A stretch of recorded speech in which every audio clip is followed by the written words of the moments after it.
निश्चित रूप से। प्रस्तुत है बीरबल के जादू की एक विस्तृत कहानी जो लगभग शब्दों में है।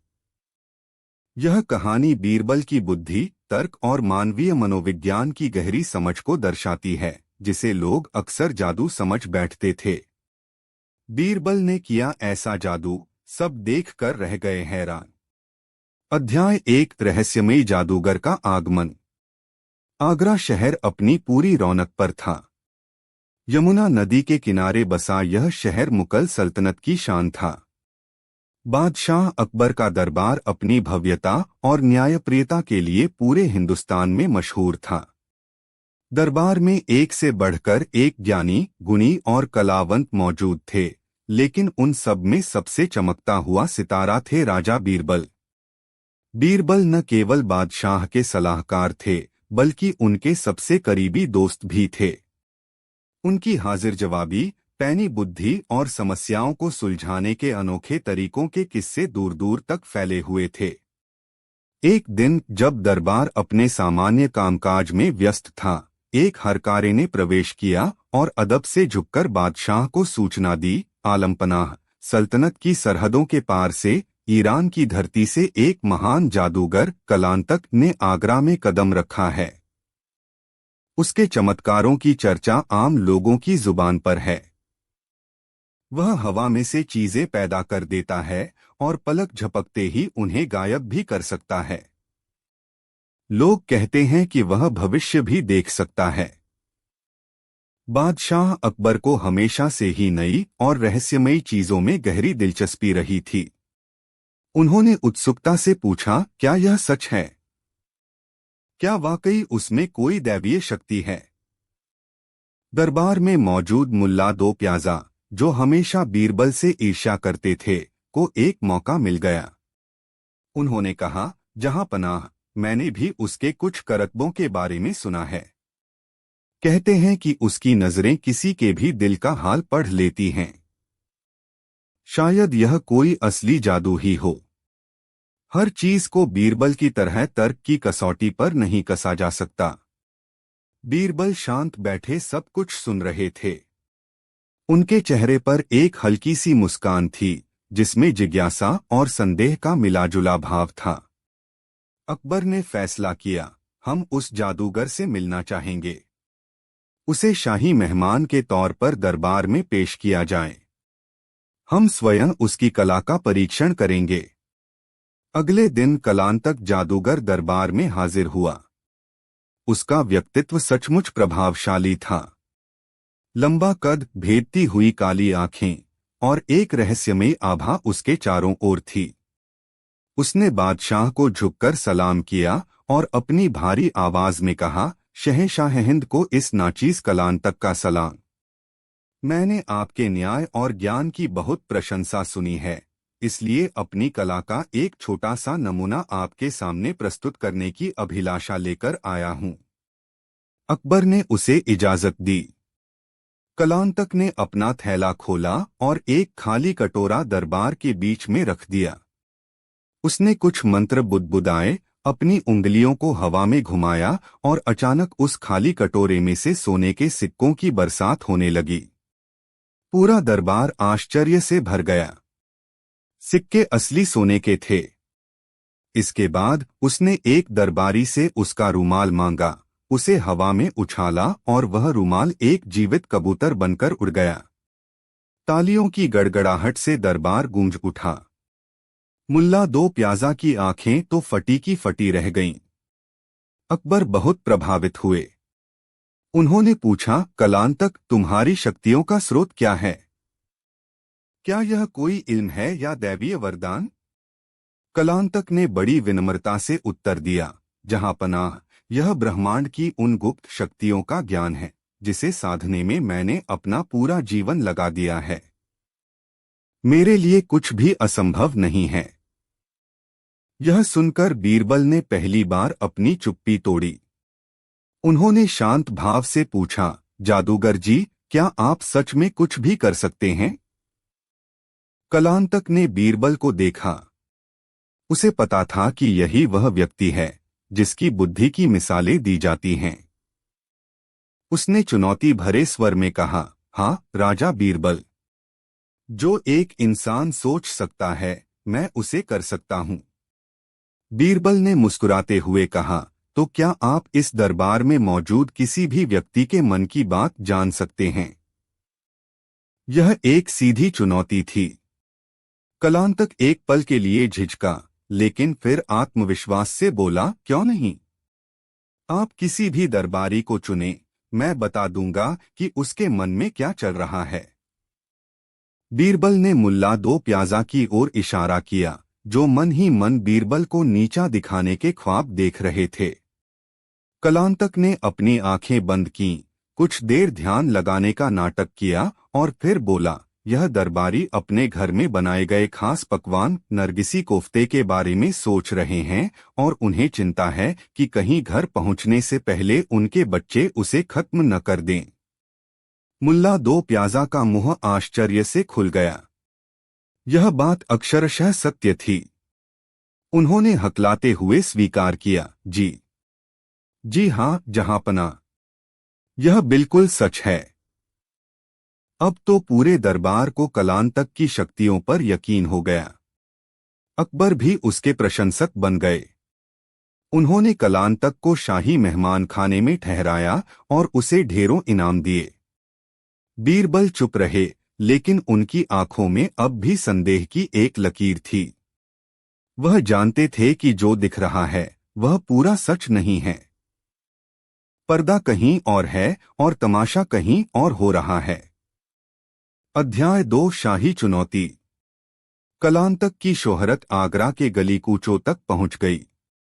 लोग उसे एक देवता की तरह पूजने लगे। हर शाम वह बाजार में छोटे मोटे चमत्कार दिखाता और लोगों से वाहवाही लूटता। उसकी बढ़ती लोकप्रियता ने उसके अहंकार को और बढ़ा दिया। वह अब खुद को सल्तनत का सबसे शक्तिशाली व्यक्ति समझने लगा था। एक हफ्ते बाद कलांतक ने दरबार में एक बड़ी घोषणा की। उसने कहा, आलमपनाह, आपने मुझ पर बहुत कृपा की है। अब मैं अपनी सबसे बड़ी कला का प्रदर्शन करना चाहता हूँ, एक ऐसा जादू जो आज तक इस धरती पर किसी ने नहीं किया। मैं यह साबित करना चाहता हूँ कि मेरी शक्तियाँ किसी भी शाही ताकत या खजाने से बढ़कर हैं। अकबर की उत्सुकता चरम पर थी। उन्होंने पूछा, कैसा जादू कलांतक? कलांतक ने एक नाटकीय खामोशी के बाद कहा, मैं शाही खजाने में रखे सबसे कीमती हीरे, आफताबे मुगलिया, मुगलों का सूरज को बिना खजाने का ताला तोड़े, बिना किसी दीवार को लांघे और बिना किसी पहरेदार को छुए खजाने से गायब कर दूंगा। दरबार में सन्नाटा छा गया। आफताबे मुगलिया केवल एक हीरा नहीं था, वह मुगल सल्तनत की आन बान और शान का प्रतीक था। उसे 7 तालों के भीतर जमीन के नीचे बने एक तहखाने में रखा गया था, जिसकी सुरक्षा के लिए सल्तनत के सबसे वफादार सैनिक 24 घंटे तैनात रहते थे। कलांतक ने अपनी बात जारी रखी, और यह हीरा सिर्फ गायब नहीं होगा, बल्कि अगली सुबह सूरज की पहली किरण के साथ यह जामा मस्जिद की सबसे ऊंची मीनार के शिखर पर चमकता हुआ मिलेगा। यह सुनकर एक दरबारी चिल्लाया, यह असंभव है। यह सल्तनत को सीधी चुनौती है।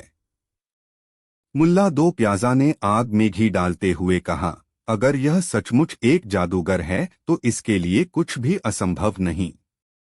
हमें इसकी चुनौती स्वीकार करनी चाहिए। इससे दुनिया को पता चलेगा कि हिंदुस्तान में कैसे कैसे गुणी लोग हैं। अकबर दुविधा में पड़ गए। एक तरफ सल्तनत की प्रतिष्ठा का सवाल था, तो दूसरी तरफ कलांतक की रहस्यमयी शक्तियां, जिसे वह अपनी आंखों से देख चुके थे। उन्होंने अपने सबसे भरोसेमंद सलाहकार बीरबल की ओर देखा। बीरबल ने खड़े होकर कहा, जहांपनाह, मेरी राय में हमें जल्दबाजी नहीं करनी चाहिए। जो चीजें असंभव लगती हैं, वे अक्सर धोखे और चालाकी का परिणाम होती हैं। हमें इस जादूगर की पृष्ठभूमि की पूरी जांच करनी चाहिए। कलांतक हंसा, राजा बीरबल शायद डर गए हैं। उन्हें लगता है कि तर्क की तराजू पर हर चीज तौली जा सकती है, लेकिन जादू तर्क से परे है। जहां पनाह, अगर मैं अपने जादू में सफल रहा तो मुझे इनाम के तौर पर शाही खजाने का 10वां हिस्सा चाहिए होगा, और अगर मैं असफल रहा तो मेरा सिर कलम कर दिया जाए। यह एक बहुत बड़ा दाव था। कलांतक का आत्मविश्वास देखकर अकबर का संदेह भी यकीन में बदलने लगा। उन्होंने अपना फैसला सुनाया, ठीक है, हमें यह चुनौती स्वीकार है। कल रात यह जादू होगा। खजाने की सुरक्षा दोगुनी कर दी जाएगी। अगर हीरा गायब हुआ और मस्जिद की मीनार पर मिला तो तुम्हें मुहमांगा इनाम मिलेगा, लेकिन अगर तुम नाकाम हुए तो अपनी जिंदगी से हाथ धो बैठोगे। कलांतक ने सिर झुकाकर बादशाह का फैसला स्वीकार किया। दरबार बर्खास्त हो गया, लेकिन हवा में एक अजीब सा तनाव घुल गया था। बीरबल के माथे पर चिंता की लकीरें गहरी हो गईं। वह जानते थे कि यह सल्तनत की प्रतिष्ठा पर एक बड़ा हमला है, और अगर वह इस धोखे का पर्दाफाश नहीं कर पाए तो इसके परिणाम बहुत गंभीर होंगे। अध्याय 3, बीरबल की गुप्त जांच। उस रात बीरबल को नींद नहीं आई। वह अपने कमरे में टहलते हुए पूरी घटना पर विचार कर रहे थे। उनका दिमाग किसी तेज मशीन की तरह काम कर रहा था। यह जादू नहीं हो सकता, उन्होंने खुद से कहा। हर करतब के पीछे कोई न कोई तरकीब होती है। मुझे बस उस तरकीब को खोजना है। उन्होंने कलांतक के अब तक के प्रदर्शनों का विश्लेषण करना शुरू किया। कटोरे में सोने के सिक्के, यह हाथ की सफाई हो सकती है। हो सकता है कि कटोरे में एक छिपा हुआ खाना हो या उसने अपनी आस्तीन में सिक्के छिपा रखे हों। रुमाल का कबूतर बनना, यह भी एक पुराना करतब है।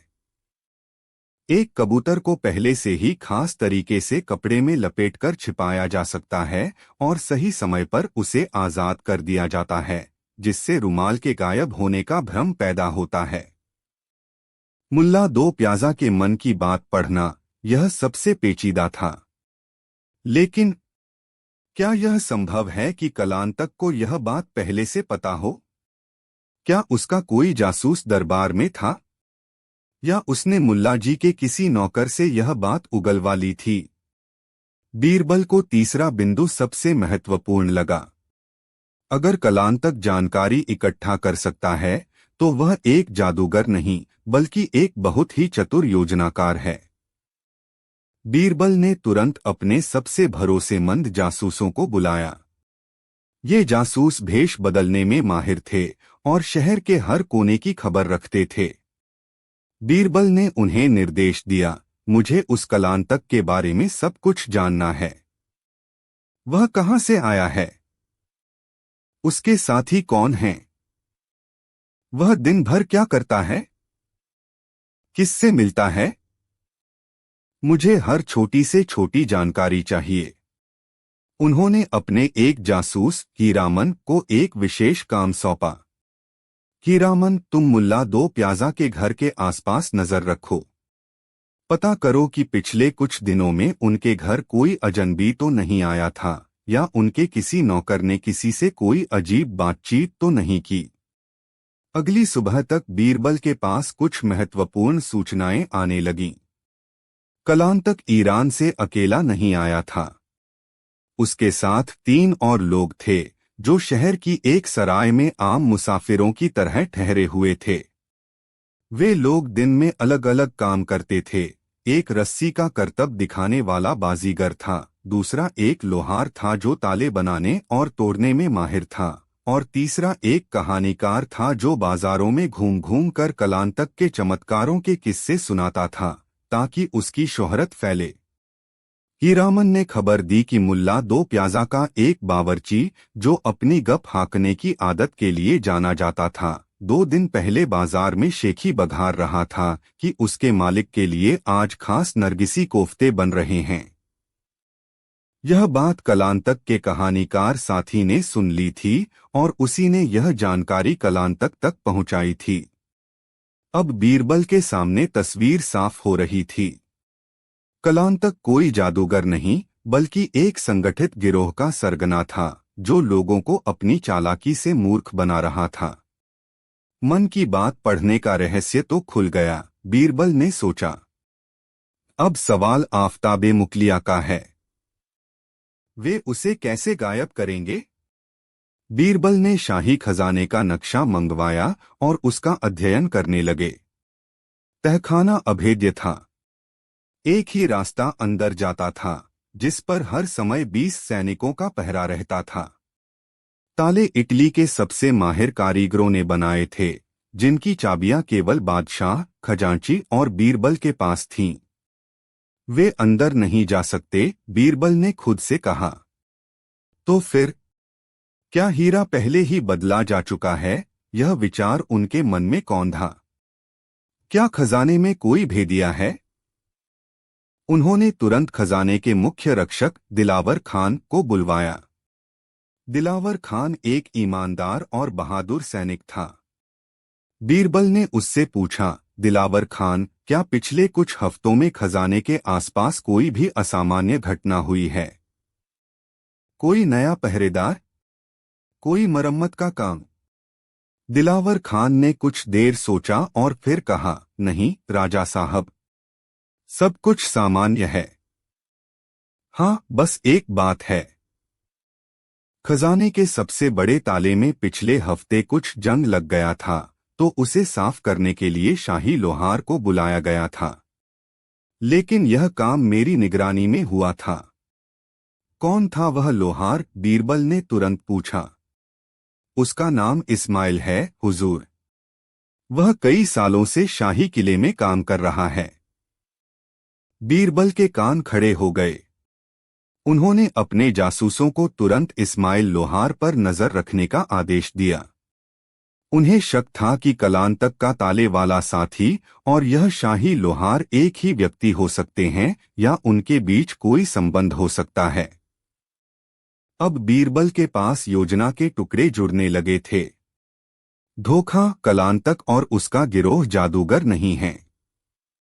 सूचना, वे जानकारी इकट्ठा करने में माहिर हैं।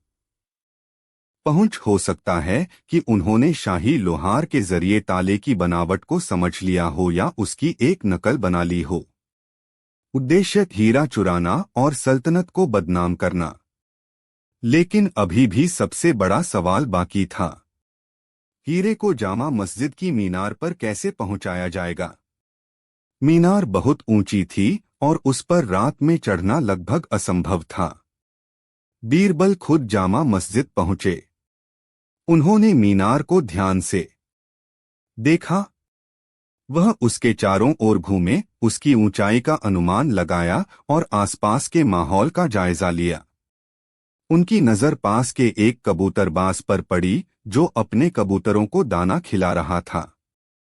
बीरबल उसके पास गए और बातों बातों में पूछने लगे, भाई, तुम्हारे कबूतर तो बहुत ऊंचा उड़ते हैं। क्या कोई कबूतर इस मीनार की चोटी तक जा सकता है? कबूतरबाज हंसा, राजा साहब, कबूतर तो आसमान तक पहुंच जाए, लेकिन वह अपने मन से किसी मीनार पर नहीं बैठेगा। हाँ, अगर उसे सिखाया जाए तो कुछ भी हो सकता है। लेकिन इतना भारी हीरा लेकर उड़ना किसी कबूतर के बस की बात नहीं। बीरबल निराश नहीं हुए। उनकी नजरें कुछ और खोज रही थीं। तभी उन्होंने पास की एक पतंग की दुकान देखी। दुकान में बड़ी बड़ी पतंगें रखी थीं, जिनकी डोर बहुत मजबूत मांझे की बनी थी। बीरबल के दिमाग में बिजली की तरह एक विचार कौंधा। पतंग, एक बड़ी और मजबूत पतंग। रात के अंधेरे में अब उनके सामने पूरी योजना लगभग साफ हो चुकी थी। कलांतक का गिरोह रात के अंधेरे में एक बड़ी पतंग उड़ाएगा, जिसकी डोर से हीरे को बांधकर मीनार की चोटी तक पहुंचाया जाएगा। यह एक साहसी लेकिन संभव योजना थी। लेकिन वे असली हीरा कैसे निकालेंगे? बीरबल को अभी भी खजाने की सुरक्षा पर भरोसा था। शायद वे असली हीरा निकालेंगे ही नहीं, उन्होंने सोचा। शायद वे एक नकली हीरे का इस्तेमाल करेंगे। यह विचार सबसे तार्किक था। योजना यह होगी, एक नकली हीरा जो बिल्कुल आफताबे मुकलिया जैसा दिखता हो तैयार किया जाए। चुनौती की रात किसी तरह का ध्यान भटकाने वाला हंगामा किया जाए, जैसे आग लगने की अफवाह या हमला होने का शोर। इस हंगामे के बीच कलांतक घोषणा करेगा कि उसने अपनी शक्तियों से हीरा गायब कर दिया है। सुबह होने से ठीक पहले उसका बाजीगर साथी रात के अंधेरे में पतंग के सहारे नकली हीरे को मीनार की चोटी पर पहुंचा देगा। जब सुबह लोग मीनार पर हीरा देखेंगे और खजाना खोला जाएगा तो वह खाली मिलेगा। सब लोग इसे जादू मान लेंगे और कलांतक जीत जाएगा। लेकिन वे खजाना खाली कैसे करेंगे, बीरबल ने फिर सोचा। तभी उन्हें दिलावर खान की बात याद आई। शाही लोहार इस्माइल, बीरबल समझ गए। इस्माइल ने या तो ताले की नकल बना ली थी या उसे रिश्वत दी गई थी। वह रात में चुपके से खजाना खोलेगा और हीरा निकालकर कलांतक को दे देगा। अब बीरबल के पास पूरी योजना थी, लेकिन सिर्फ योजना जानना काफी नहीं था। उन्हें सबूत चाहिए थे और उन्हें कलांतक को रंगे हाथों पकड़ना था, वह भी पूरे दरबार और आगरा की जनता के सामने। उन्होंने फैसला किया कि वह कलांतक का जादू उसी के तरीके से नाकाम करेंगे। वह अपना जादू दिखाएंगे। अध्याय 4, जादू की रात और बीरबल का जवाबी हमला। चुनौती की रात आ गई। पूरे आगरा में एक अजीब सा उत्साह और डर का माहौल था। हजारों लोग किले के बाहर और जामा मस्जिद के आसपास जमा हो गए थे, इस अभूतपूर्व घटना के गवाह बनने के लिए। शाही खजाने के बाहर सुरक्षा पहले से कहीं ज्यादा कड़ी कर दी गई थी। खुद बादशाह अकबर, बीरबल और अन्य सभी महत्वपूर्ण दरबारी एक विशेष मंच पर बैठे थे, जहां से खजाने का दरवाजा साफ दिखाई दे रहा था। कलांतक अपने रहस्यमय लिबास में मंच पर आया। उसने आसमान की ओर हाथ उठाकर कुछ मंत्रों का जाप शुरू किया। उसने धुएं और आग के छोटे छोटे करतब दिखाए ताकि माहौल और भी रहस्यमय बन जाए। उसकी आंखें बंद थीं, लेकिन बीरबल जानते थे कि वह और उसके साथी अपनी योजना को अंजाम देने के लिए सही मौके का इंतजार कर रहे हैं। बीरबल शांत बैठे थे, लेकिन उनकी नजरें बाज की तरह चारों ओर घूम रही थीं। उन्होंने अपने जासूसों को पहले ही शहर के विभिन्न हिस्सों में तैनात कर दिया था। एक जामा मस्जिद के पास छिपी थी, दूसरी उस सराय पर नजर रख रही थी जहां कलांतक के साथी ठहरे थे, और तीसरी शाही लोहार इस्माइल के घर के बाहर थी। जैसे ही आधी रात हुई, कलांतक ने अपनी आवाज और तेज कर दी। ठीक उसी समय किले के उत्तरी हिस्से से आग की चीखें सुनाई दीं। कुछ पहरेदार उस ओर भागे। यह ध्यान भटकाने की पहली कोशिश थी। अकबर चिंतित हो उठे, लेकिन बीरबल ने उनका हाथ पकड़कर कहा, शांत रहें जहांपना। यह सब धोखे का हिस्सा है। असली खेल कहीं और चल रहा है। कलांतक ने अपनी आंखें खोलीं और घोषणा की, ब्रह्मांड की शक्तियां जागृत हो रही हैं। आफताबे मुकलिया अपनी जगह छोड़ने को तैयार है। मैं उसे यहां से सीधे जामा मस्जिद की मीनार पर भेज रहा हूं। वह फिर से आंखें बंद करके ध्यान का नाटक करने लगा। यही वह क्षण था जिसका बीरबल को इंतजार था। इससे पहले कि कलांतक अपनी सफलता की घोषणा करता, बीरबल अपनी जगह से उठे और मंच के बीच में आ गए। उन्होंने अपनी बुलंद आवाज में कहा, 1 मिनट रुकिए जादूगर जी। सब लोग चौंक गए। कलांतक ने भी अपनी आंखें खोल दी, उसके चेहरे पर हल्की सी घबराहट थी। बीरबल ने बादशाह अकबर से मुखातिब होकर कहा, जहांपनाह, आज हमें महान जादूगर कलांतक की कला देखने का अवसर मिला है। उनकी शक्तियों से प्रभावित होकर मैंने भी कल रात कुछ साधना की है और एक छोटा सा जादू सीखा है। पूरा दरबार और खुद अकबर भी हैरान रह गए। तुम और जादू, बीरबल, अकबर ने आश्चर्य से पूछा। जी जहांपनाह, बीरबल ने आत्मविश्वास से कहा। कलांतक जी तो खजाने में रखे हीरे को गायब करने वाले हैं। मैं उनसे एक कदम आगे का जादू दिखाऊंगा। मैं उस हीरे को, जो अभी खजाने के अंदर 7 तालों में बंद है, बिना ताला खोले यहीं अपने हाथ में प्रकट कर दूंगा। यह सुनकर तो जैसे भूचाल आ गया। कलांतक का चेहरा पीला पड़ गया। यह उसकी योजना का हिस्सा नहीं था। वह समझ नहीं पा रहा था कि बीरबल क्या करने वाले हैं। बीरबल ने अपनी मुस्कान बनाए रखी और कहा, लेकिन मेरे जादू के लिए मुझे एक चीज की पुष्टि करनी होगी। क्या हम पहले यह देख सकते हैं कि आफताबे मुगलिया अभी भी खजाने में सुरक्षित है? अकबर ने तुरंत सहमति दे दी। खजांची को बुलाया गया और तीनों चाबियों का इस्तेमाल करके 7 तालों को खोला गया। पहरेदारों ने भारी दरवाजा खोला। अंदर मखमल की गद्दी पर कुछ भी नहीं था। हीरा अपनी जगह से गायब था। दरबार में एक हाहाकार मच गया। हीरा गायब हो गया। कलांतक का जादू सच हो गया। लोग चिल्लाने लगे। कलांतक के चेहरे पर विजी मुस्कान लौट आई। लेकिन बीरबल शांत रहे। उन्होंने बादशाह से कहा, जहांपनाह, जैसा कि मैंने कहा था, हीरा खजाने में नहीं है। अब मेरे जादू का समय है। उन्होंने अपनी कमर में बंधे एक छोटे से थैले में हाथ डाला और बाहर निकाला आफताबे मुगलिया। वह हीरा अपनी पूरी शान से चमक रहा था। रोशनी पड़ते ही उससे इंद्रधनुषी किरणें फूटने लगीं। कलांतक की तो जैसे सांस ही रुक गई। वह हकलाया, यह असंभव है। यह कोई और हीरा होगा। शाही जौहरी को बुलाया गया। उसने हीरे की जांच की और घोषणा की, अल्लाह की कसम, जहांपनाह, यही असली आफताबे मुगलिया है। इसमें कोई शक नहीं। अब सबकी नजरें बीरबल पर थीं। अकबर ने पूछा, बीरबल, यह क्या है? अगर असली हीरा तुम्हारे पास है तो खजाने से क्या गायब हुआ?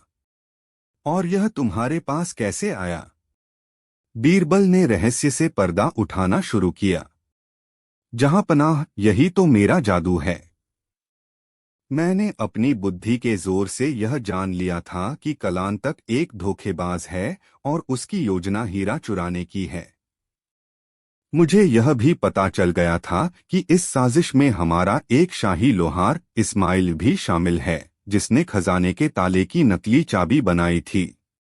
बीरबल ने इशारा किया और उनके सिपाही जंजीरों में जकड़े हुए इस्माइल लोहार को ले आए। इस्माइल ने बीरबल के पैरों में गिरकर अपना गुनाह कबूल कर लिया। उसने बताया कि कलांतक ने उसे भारी दौलत का लालच देकर यह काम करवाया था।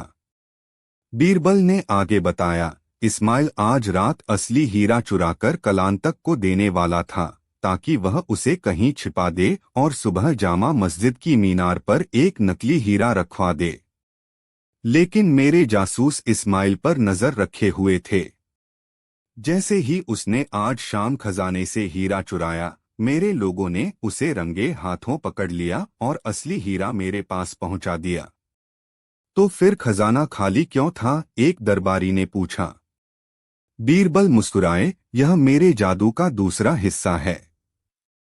जब मुझे असली हीरा मिल गया तो मैंने उसकी जगह खजाने में एक आलू रखवा दिया था। यह सुनते ही पूरे दरबार में हंसी का फव्वारा फूट पड़ा। बादशाह अकबर भी अपनी हंसी नहीं रोक पाए।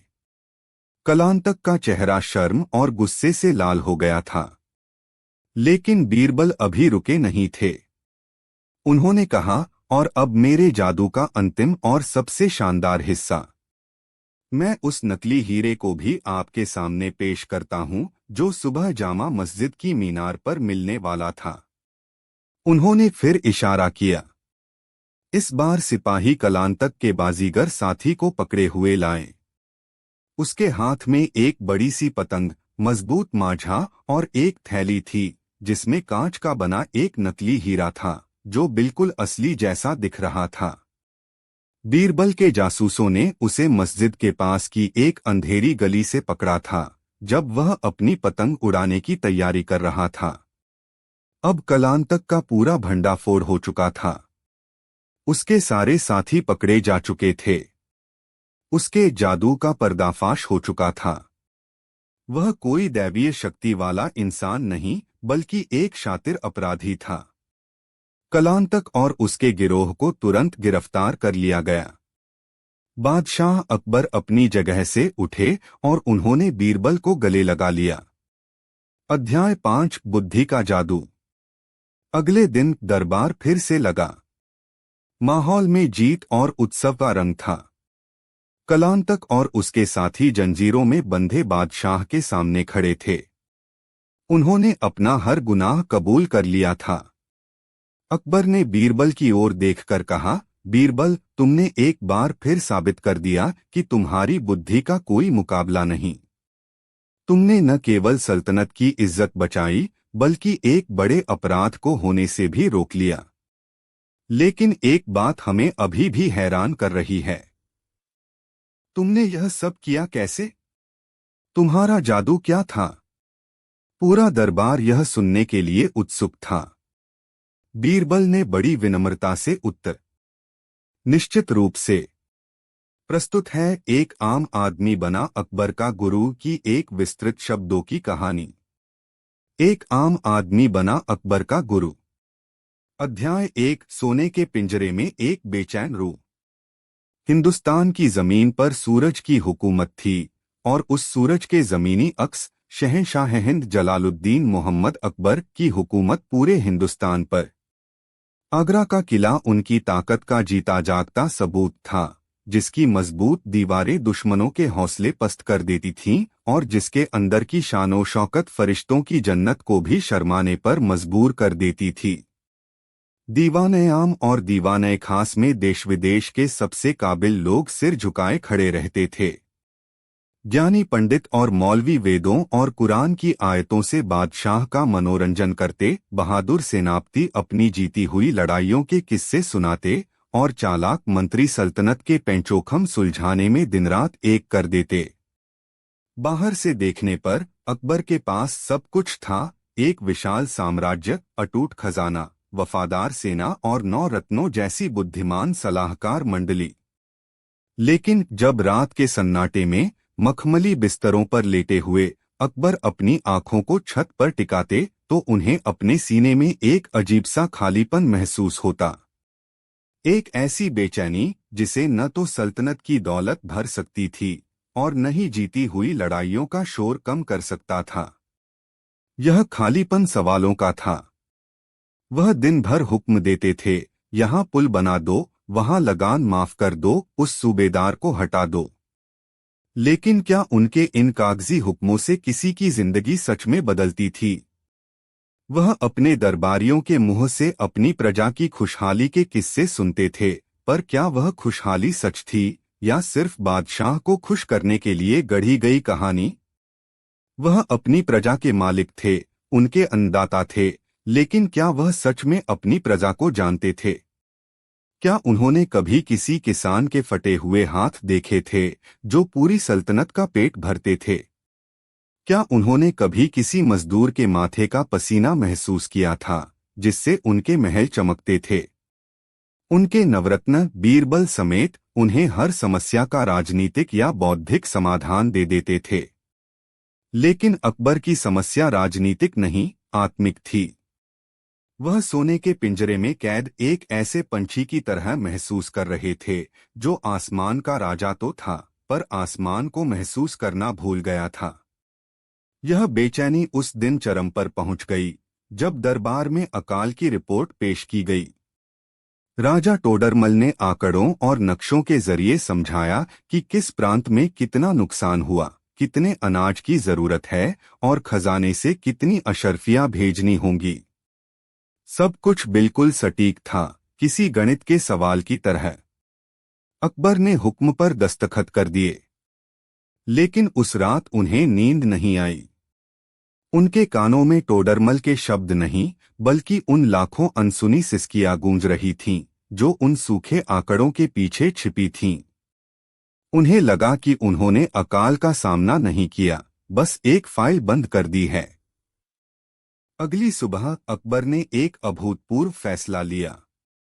उन्होंने अपने सबसे भरोसेमंद सेवक को बुलाया और हुक्म दिया, हमारे लिए एक साधारण सौदागर के कपड़ों का इंतजाम करो। आज शाम शहंशाह अकबर किले में ही रहेगा, लेकिन एक आम आदमी जमाल आगरा की गलियों में अपनी प्रजा का हाल जानने निकलेगा। बीरबल ने समझाने की कोशिश की, जहां पनाह, यह खतरनाक हो सकता है। खतरनाक तो इस सोने के पिंजरे में रहकर अपनी आत्मा से अनजान हो जाना है, बीरबल, अकबर ने दृढ़ता से कहा। हमें जवाब चाहिए, और वे जवाब महलों में नहीं, गलियों में मिलेंगे। उस शाम जब आगरा की बत्तियां जलने लगीं, तो एक मामूली सौदागर के भेष में, सिर पर पगड़ी और पैरों में साधारण जूतियां पहने, हिंदुस्तान का बादशाह पहली बार बिना किसी लालच के अपनी ही राजधानी की धूल भरी गलियों में उतर रहा था। वह उस गुरु की तलाश में था, जो उसे किताबी ज्ञान नहीं, बल्कि जिंदगी का सच सिखा सके। वह नहीं जानता था कि उसकी यह तलाश उसे एक ऐसी जगह ले जाएगी जिसकी उसने कभी कल्पना भी नहीं की थी, एक मोची की दुकान पर। अध्याय 2, जूते और जिंदगी का फलसफा। आगरा का बाजार शोरगुल, रंगों और जिंदगी से भरपूर था। अकबर, जो अब जमाल था, भीड़ में खोया हुआ, हर चेहरे को, हर आवाज को अपने अंदर समोने की कोशिश कर रहा था। उसने देखा कि कैसे एक सब्जी वाली अपने बासी हो रहे टमाटरों को ताज़ा बताकर बेच रही थी, एक बच्चा अपनी माँ से एक खिलौने के लिए जिद कर रहा था, और कुछ नौजवान किसी दूर देश जाकर पैसा कमाने के सपने देख रहे थे। यह वह जिंदगी थी जिसे वह अपने महल की खिड़कियों से कभी नहीं देख पाया था।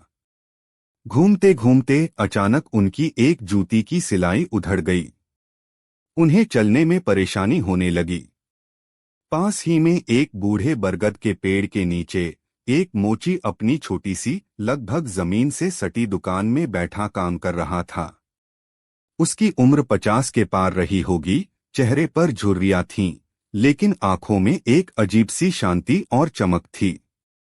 उसके हाथ लगातार काम कर रहे थे, एक हाथ में जूता, दूसरे में सुआ और धागा। अकबर यानी जमाल हिचकते हुए उसके पास पहुंचे। भाई, यह जूती ठीक कर दोगे? मोची ने बिना नजर उठाए कहा। रख दो, आधे घंटे में ले जाना।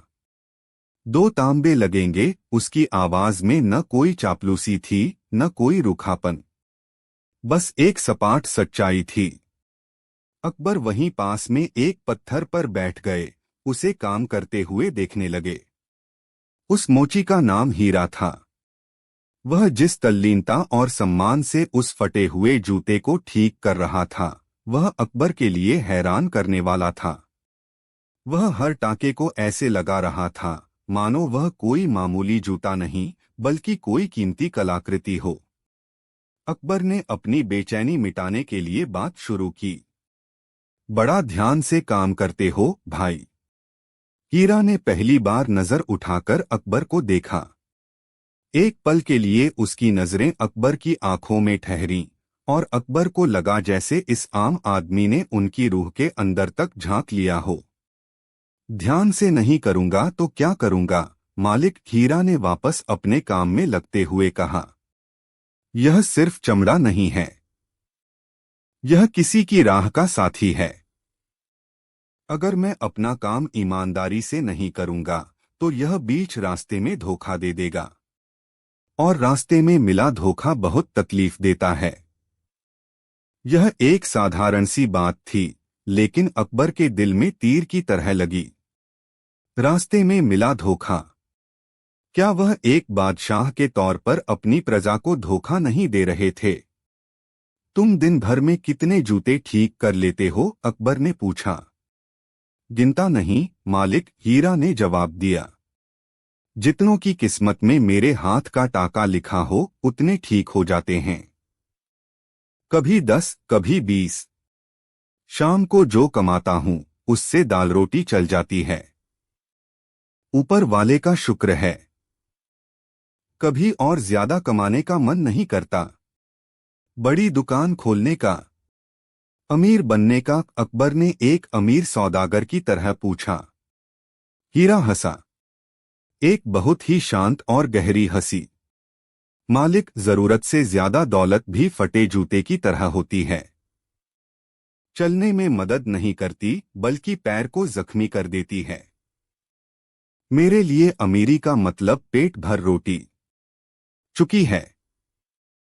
इसे ठीक करने में जो मेहनत लगेगी उतने में तो आदमी नई खरीद लेगा। हीरा मुस्कुराया। मालिक, यह एक बूढ़ी माँ की जूती है। उसका बेटा सुबह देकर गया था। कह रहा था, मेरी माँ इसी में आराम पाती है। नए जूते उसके पैरों को काटते हैं। अब बताओ मैं इसे कैसे फेंक दूं? यह जूती नहीं, किसी के आराम का ठिकाना है। कुछ चीजें कीमत से नहीं, आदत और एहसास से कीमती होती हैं। अकबर को झटका लगा। उन्हें अपने महल के वे बेशकीमती कालीन याद आए जिन पर चलने में उन्हें कोई एहसास नहीं होता था। और यहाँ एक गरीब मोची उन्हें एहसास की कीमत सिखा रहा था। एक और दिन एक घमंडी सिपाही अपनी शानदार जूती लेकर आया। ओए मोची, इसे अभी चमका।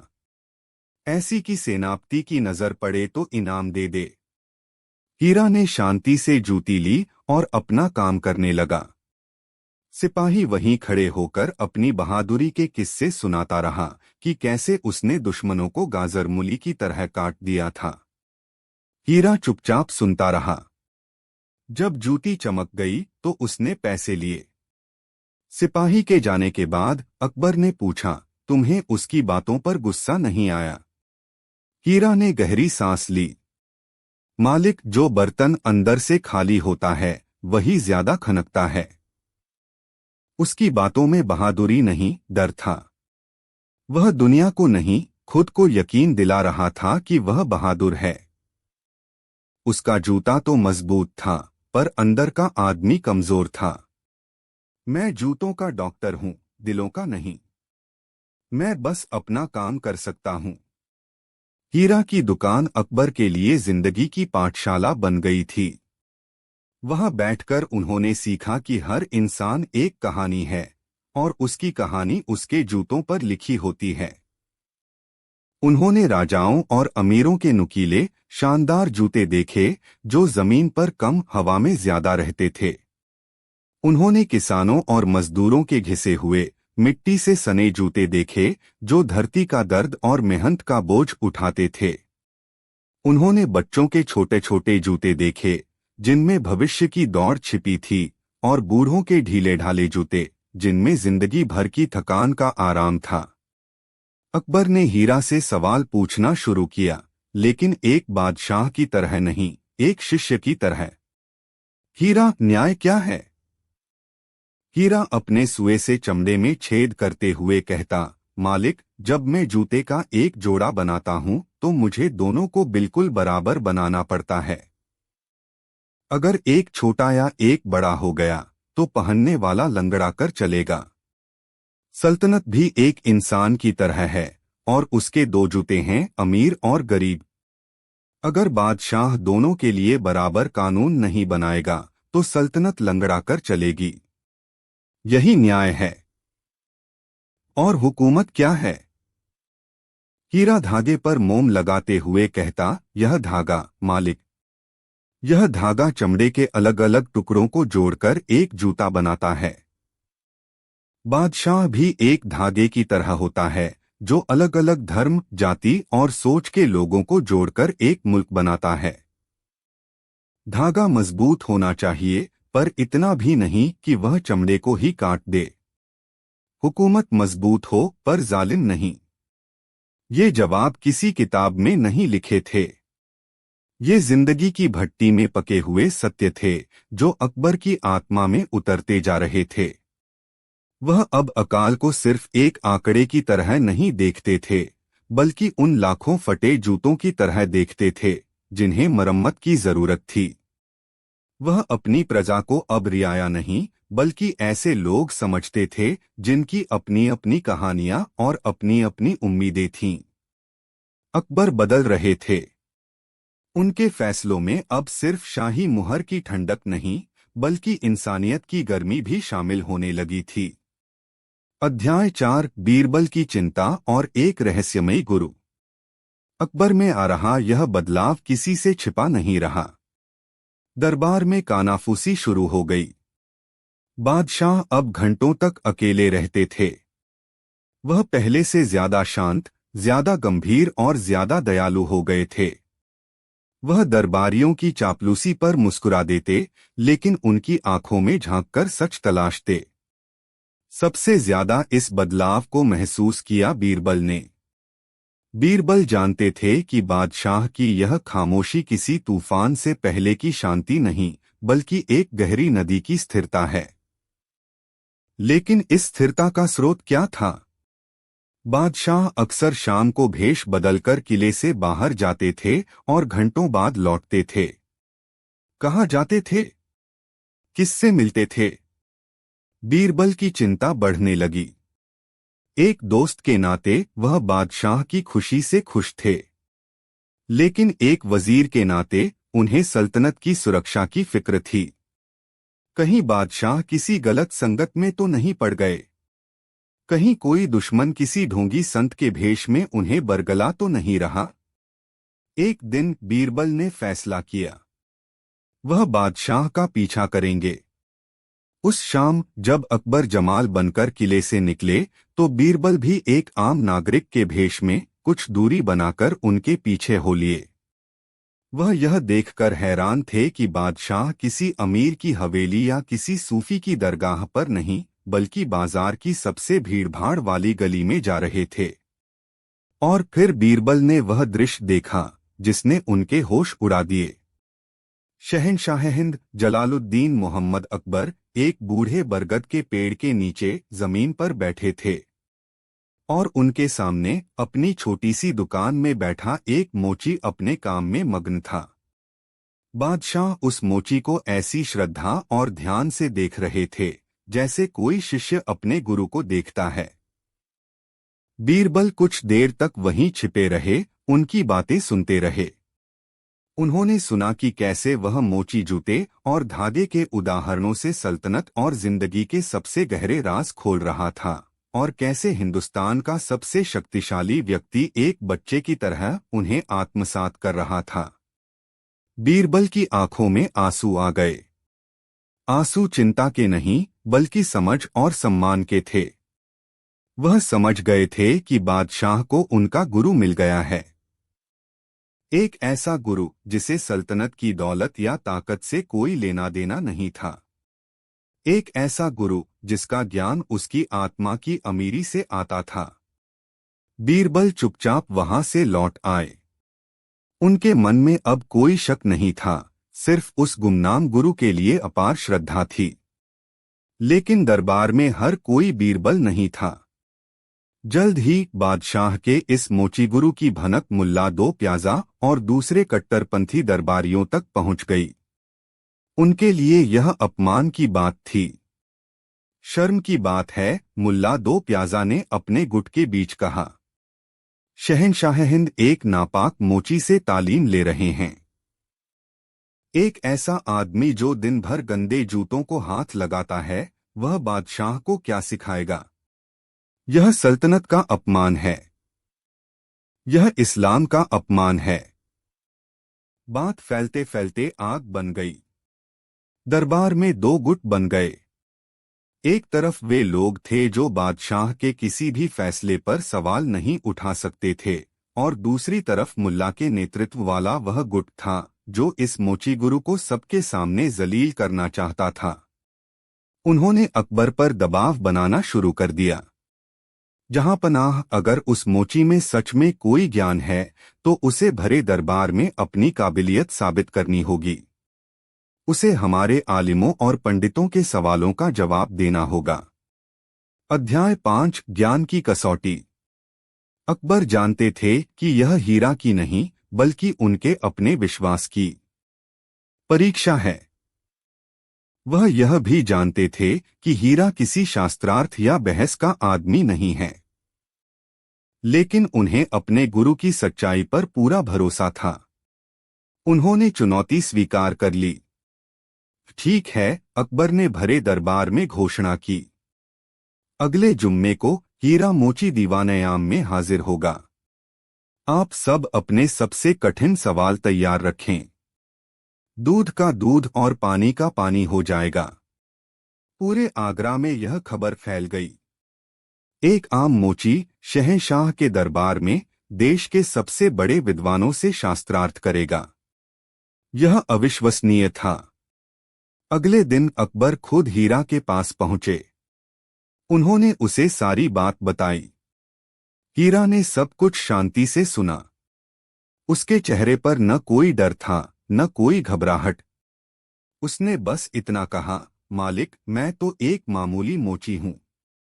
मैं बड़ी बड़ी किताबें और शास्त्र नहीं जानता। वे लोग मुझसे जो पूछेंगे उसका जवाब मैं कैसे दूंगा? तुम वही कहना जो तुम जानते हो, हीरा, अकबर ने उसके कंधे पर हाथ रखते हुए कहा। तुम सच कहना, बाकी ऊपर वाले पर छोड़ दो। जुम्मे का दिन आ गया। दीवानयाम खचाखच भरा था। एक तरफ रेशम और जरी में लिपटे अपनी डिग्रियों और ज्ञान के अहंकार में डूबे आलिम और पंडित बैठे थे।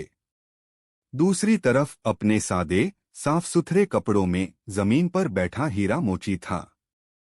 उसकी शांत आंखों में एक अजीब सा आत्मविश्वास था। मुल्ला दो प्याजा ने शुरुआत की। उन्होंने व्यंग्य से कहा, तो तुम हो वह महान ज्ञानी जो हमारे बादशाह को तालीम दे रहे हैं। चलो हमें भी अपने ज्ञान से कुछ रोशन करो। बताओ, खुदा क्या है? कहाँ रहता है? कैसा दिखता है? पूरा दरबार शांत हो गया। यह धर्म और दर्शन का सबसे जटिल सवाल था। हीरा ने एक पल के लिए आंखें बंद कीं। फिर उसने अपनी छोटी सी पोटली खोली जिसमें उसके औजार थे। उसने उसमें से एक तांबे का सिक्का निकाला और सबको दिखाया। जनाब, उसने कहा, मैं बादशाह अकबर को नहीं जानता। मैंने उन्हें कभी नहीं देखा। लेकिन जब मेरे हाथ में यह सिक्का आता है तो इस पर लगी मुहर देखकर मैं जान जाता हूं कि इसे बनाने वाला कोई बादशाह है जिसकी हुकूमत चलती है। उसने सिक्का नीचे रखा। मैं खुदा को नहीं जानता। मैंने उसे कभी नहीं देखा। लेकिन जब मैं सुबह उगते हुए सूरज को देखता हूँ, बारिश की बूंदों को महसूस करता हूँ और इस चमड़े में जान देखता हूँ जिससे किसी का चलना आसान होता है, तो मैं जान जाता हूँ कि इस कायनात को बनाने वाला कोई है। उसकी मुहर हर जगह है। मेरे लिए वही खुदा है। दरबार में सन्नाटा छा गया। इतने सरल शब्दों में इतनी गहरी बात किसी ने नहीं कही थी। अब एक पंडित ने सवाल किया, अच्छा, तो यह बताओ, कर्म और भाग्य क्या है? इंसान अपनी किस्मत खुद लिखता है या सब कुछ पहले से तय है? हीरा ने अपनी पोटली से चमड़े के दो टुकड़े निकाले। एक बहुत मुलायम था, दूसरा बहुत सख्त और रूखा। जनाब, यह चमड़ा मेरे पास आता है। कोई नरम है, कोई सख्त। यह इसका भाग्य है। मैं इसे बदल नहीं सकता। फिर उसने अपना सुआ और धागा उठाया। लेकिन मेरी कारीगरी, मेरे हाथ का हुनर, यह मेरा कर्म है। मैं अपनी मेहनत से इस सख्त चमड़े से भी एक आरामदायक जूती बना सकता हूँ। और अगर मैं आलस करूँ तो नरम चमड़े से भी एक ऐसी जूती बना दूंगा जो पैर को काटे। उसने दरबार की ओर देखा। हमारी परिस्थितियां हमारा भाग्य हो सकती हैं, लेकिन उन परिस्थितियों में हम क्या करते हैं, वही हमारा कर्म है। और कर्म से भाग्य को भी कुछ हद तक बदला जा सकता है। विद्वान निरुत्तर हो गए। हीरा के जवाब किसी किताब से नहीं, जिंदगी के अनुभव से आ रहे थे। वे अकाट्य थे। एक के बाद एक कई सवाल पूछे गए। न्याय पर, हुकूमत पर, संतोष पर, जीवन के उद्देश्य पर। और हर बार हीरा ने जूते, चमड़े, सुई और धागे के उदाहरणों से ऐसे जवाब दिए जिन्होंने बड़े से बड़े ज्ञानियों को भी सोचने पर मजबूर कर दिया। उसने ज्ञान को परिभाषित नहीं किया, उसने ज्ञान को जीकर दिखाया। अंत में जब किसी के पास पूछने के लिए कोई सवाल नहीं बचा तो बीरबल अपनी जगह से उठे। वह हीरा के पास गए और उसके सामने अपना सिर झुका दिया। आज आपने हम सबको सिखाया कि सच्चा ज्ञान किताबों में नहीं, कर्म और हृदय की पवित्रता में होता है। आप सच में गुरु हैं। बीरबल को झुकते देख पूरा दरबार नतमस्तक हो गया। मुल्ला दो प्याजा का चेहरा शर्म से लाल हो गया था। अकबर अपनी जगह से उठे। उनकी आंखों में गर्व के आंसू थे। उन्होंने साबित कर दिया था कि हीरे को चमकने के लिए शाही खजाने की जरूरत नहीं होती, वह कूड़े के ढेर में भी अपनी रोशनी बिखेरता है। अध्याय 6 सच्चा गुरु, सच्चा शिष्य। उस दिन के बाद हीरा मोची पूरे साम्राज्य में एक संत के रूप में प्रसिद्ध हो गया। लेकिन उसके जीवन में कोई बदलाव नहीं आया। वह अब भी उसी बरगद के पेड़ के नीचे अपनी दुकान लगाता था और उसी लगन से जूते ठीक करता था। अकबर ने उसे दरबार में एक ऊंचा पद और बहुत सारी दौलत देने की पेशकश की। हीरा, आज से तुम हमारे 9 रत्नों में से एक हो। तुम हमारे गुरु हो। यह महल, यह खजाना सब तुम्हारा है। हीरा ने हाथ जोड़ लिए। नहीं जहांपनाह, यह सब मुझे मत दीजिए। मैं हीरा मोची हूं। अगर मैं मंत्री बन गया तो हीरा खो जाएगा, बस मंत्री रह जाएगा। मेरा ज्ञान, मेरी शांति, सब कुछ इसी दुकान में इन औजारों के बीच है। अगर मैं यहां से चला गया तो मैं भी उन खाली बर्तनों की तरह हो जाऊंगा जो सिर्फ खनकते हैं। लेकिन तुम मेरे गुरु हो, अकबर ने कहा। हीरा मुस्कुराया। वह मुस्कान जिसमें ब्रह्मांड की सारी शांति सिमटी हुई थी। नहीं शहंशाह, मैं गुरु नहीं हूं। मैं तो बस एक आईना हूं जिसमें आपने अपने ही सवालों के जवाब देखे। आपके असली गुरु तो आपके अंदर बैठे हैं, जो आपसे यह सवाल पूछते हैं कि मैं कौन हूं और मेरा मकसद क्या है। उसने अकबर की आंखों में झांका। आप बादशाह हैं। आपका काम हुकूमत करना है। मेरा काम जूते बनाना है। हम दोनों अपना अपना काम पूरी ईमानदारी से करें, यही सबसे बड़ी इबादत है। आप जब चाहें जमाल बनकर मेरे पास आ सकते हैं। यह मोची हमेशा आपके लिए हाजिर रहेगा। अकबर की आंखें भर आईं। वह समझ गए। सच्चा गुरु पद या उपाधि नहीं देता, वह आपको अपनी जमीन से जोड़े रखता है। वह आपको शिष्य नहीं बनाता, वह आपको आजाद करता है। उस दिन के बाद अकबर अक्सर भेष बदलकर हीरा के पास जाते रहे। लेकिन अब वह एक शिष्य की तरह नहीं, बल्कि एक दोस्त की तरह जाते थे। एक ऐसा दोस्त जो हिंदुस्तान का बादशाह था, लेकिन अपनी आत्मा का सुकून एक मोची की दुकान पर पाता था। और इस तरह एक आम आदमी ने शहंशाह हिंद को वह सिखाया जो बड़े बड़े ज्ञानी नहीं सिखा सके। उसने सिखाया कि असली ताकत सल्तनत चलाने में नहीं, बल्कि अपनी आत्मा को समझने में है। असली अमीरी खजाने भरने में नहीं, बल्कि संतोष पाने में है। और सच्चा गुरु कोई और नहीं, बल्कि हमारे अंदर की आवाज है, जो हमें हमेशा सही राह दिखाती है। ठीक उसी तरह जैसे एक अच्छी जूती हमेशा सही रास्ते पर चलने में मदद करती है। निश्चित रूप से। प्रस्तुत है अकबर बोला सच सच बताओ और बीरबल ने की एक विस्तृत शब्दों की कहानी। अकबर बोला सच सच बताओ और बीरबल ने। अध्याय 1 सत्य की चोरी। आगरा के किले में उस रात चाँद भी बादलों में मुंह छिपाए था, मानो वह भी उस अनहोनी का गवाह नहीं बनना चाहता था जो सल्तनते मुगलिया के हृदय में घटित होने वाली थी। जलालुद्दीन मोहम्मद अकबर, शहंशाह हिंद, अपने दीवाने खास में गहरी नींद में थे, इस बात से बेखबर कि उनके साम्राज्य की सबसे कीमती और रहस्यमयी वस्तु पर किसी की नापाक नजर पड़ चुकी है। यह वस्तु थी सत्यमणि। सत्यमणि कोई साधारण हीरा या माणिक नहीं था। किंवदंतियों के अनुसार इसे स्वयं राजा विक्रमादित्य ने एक दिव्य यज्ञ से प्राप्त किया था। यह दूधिया रंग का, अंडे के आकार का एक पत्थर था, जिसमें से एक शांत नीली रोशनी फूटती थी। इसकी कीमत सोने चांदी में नहीं आंकी जा सकती थी, क्योंकि इसका मूल्य आध्यात्मिक था। कहा जाता था कि सत्यमणि के सामने झूठ नहीं बोला जा सकता। जो भी व्यक्ति इसके प्रकाश के दायरे में आकर असत्य वचन कहता, उसकी जबान लड़खड़ा जाती और मणि का नीला प्रकाश क्षण भर के लिए मटमैला हो जाता। यह केवल एक पत्थर नहीं, बल्कि न्याय और सत्य का प्रतीक था, मुगल साम्राज्य की नैतिक नींव का सबसे बड़ा सबूत। इसे शाही खजाने के सबसे भीतरी कक्ष में रखा गया था, जिसकी सुरक्षा 7 तालों, 3 मोटी दीवारों और 24 घंटे पहरा देने वाले सबसे भरोसेमंद सैनिकों द्वारा की जाती थी। उस कक्ष की चाबियों का गुच्छा स्वयं बादशाह अकबर के तकिए के नीचे रहता था। उस कक्ष में प्रवेश करना तो दूर, उसके बारे में सोचना भी मौत को दावत देना था।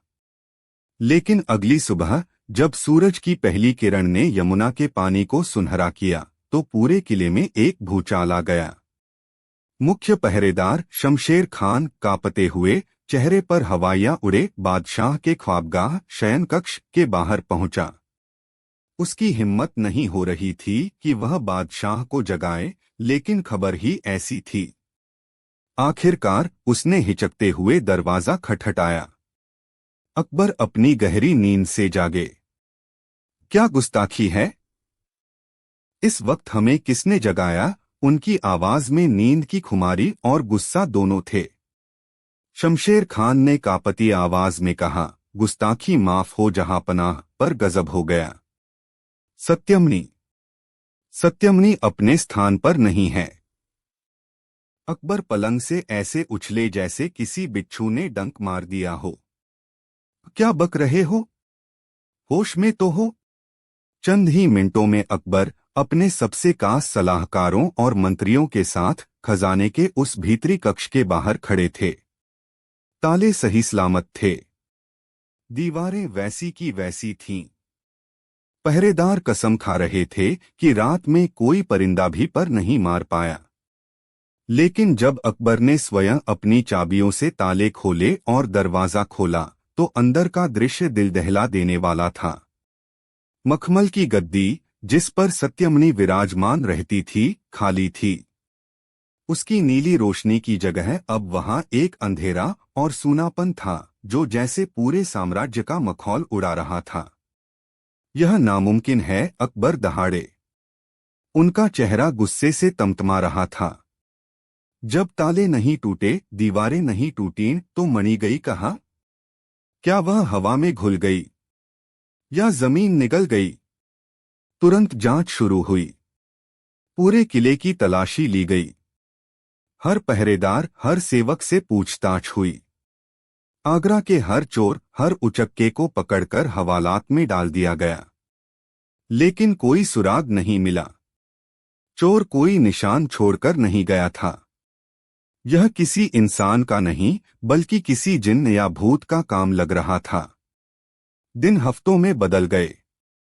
दरबार का माहौल विषाक्त हो गया। हर कोई एक दूसरे को शक की निगाह से देखने लगा।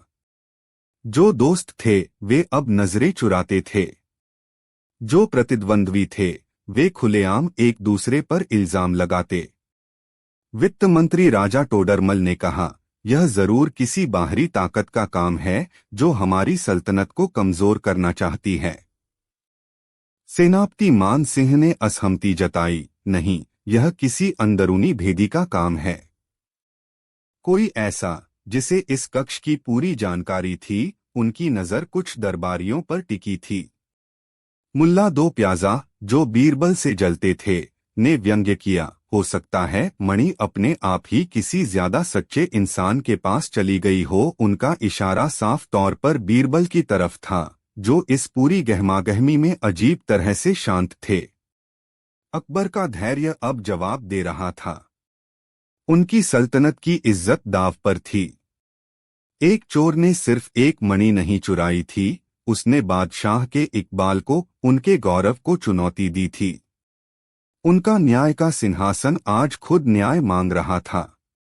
एक शाम जब सारे जासूस और मंत्री अपनी नाकामी का रोना रो चुके थे, अकबर का गुस्सा 7वें आसमान पर पहुंच गया।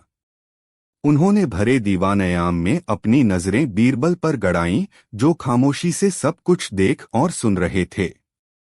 बीरबल, अकबर की आवाज में बिजली की कड़क थी। पूरी सल्तनत इस चोरी से परेशान है। मेरे सबसे काबिल लोग नाकाम हो चुके हैं। और तुम चुपचाप सब देख रहे हो। मुझे कोई कहानी, कोई पहेली नहीं सुननी। मुझे सिर्फ एक जवाब चाहिए। अकबर अपने सिंहासन से उठे, बीरबल की ओर उंगली उठाते हुए गरजे, सच सच बताओ, चोर कौन है? मुझे अभी इसी वक्त उसका नाम चाहिए। पूरे दरबार में मौत जैसा सन्नाटा छा गया। सबकी नजरें बीरबल पर टिक गईं। यह बीरबल की परीक्षा की घड़ी थी। एक गलत जवाब और उनकी गर्दन धड़ से अलग हो सकती थी। मुल्ला दो प्याजा के चेहरे पर एक क्रूर मुस्कान थी। उन्हें लगा, आज बीरबल का खेल खत्म। बीरबल अपनी जगह से उठे। उन्होंने बादशाह को अदब से सलाम किया। उनके चेहरे पर न डर था, न घबराहट, बस एक गहरी, शांत समझदारी थी। जहां पनाह, उन्होंने बहुत सधे हुए स्वर में कहा, आपका हुक्म सर, आंखों पर।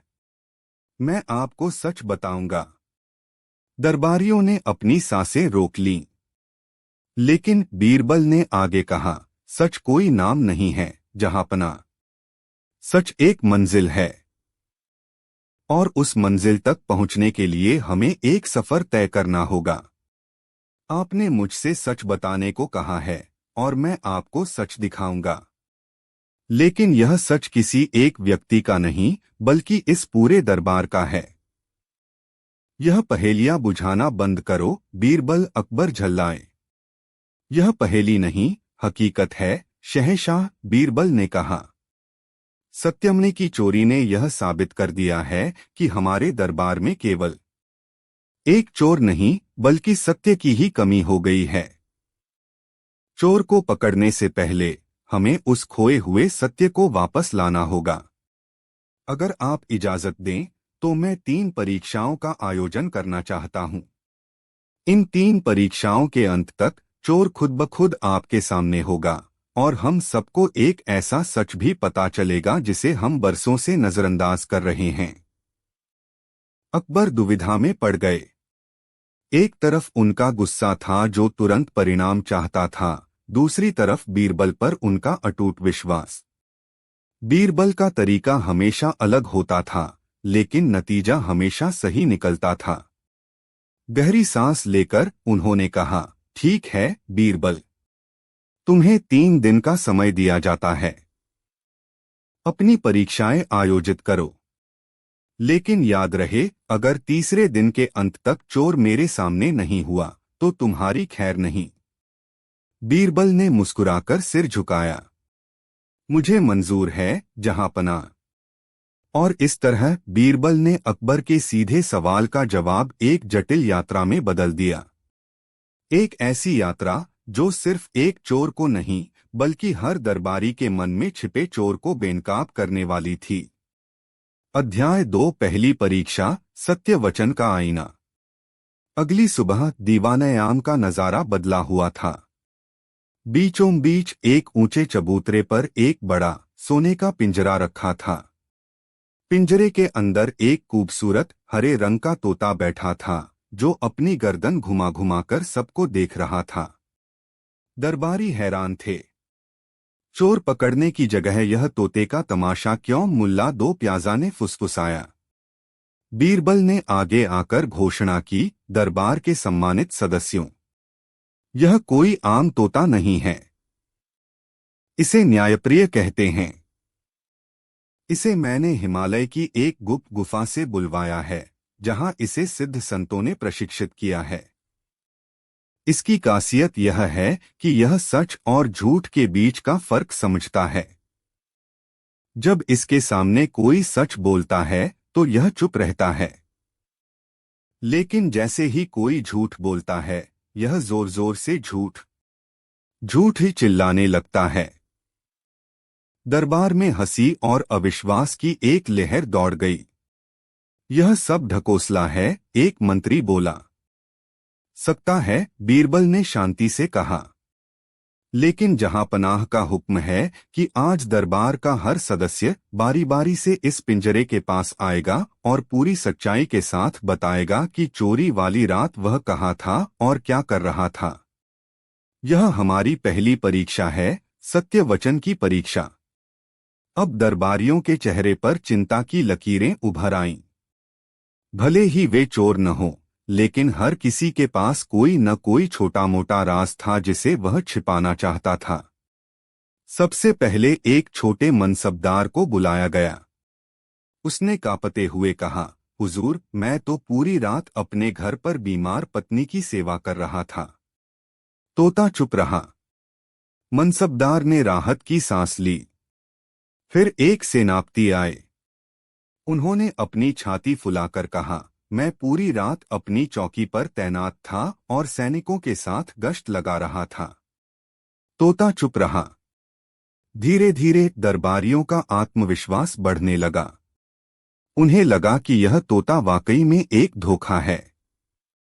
जब मुल्ला दो प्याजा की बारी आई तो वह व्यंग्यात्मक मुस्कान के साथ आगे बढ़े। मैं तो पूरी रात बीरबल की नाकामी पर हंसने की तैयारी कर रहा था, उन्होंने कहा और जोर से हंसे। तोता चुप रहा। मुल्ला ने विजयी भाव से बीरबल को देखा। अब बारी आई शाही संगीतकार तानसेन की। तानसेन अपनी कला में डूबे रहने वाले, दुनियादारी से दूर एक सौम्य व्यक्ति थे। वह आगे आए और धीरे से बोले, मैं पूरी रात अपने कक्ष में था।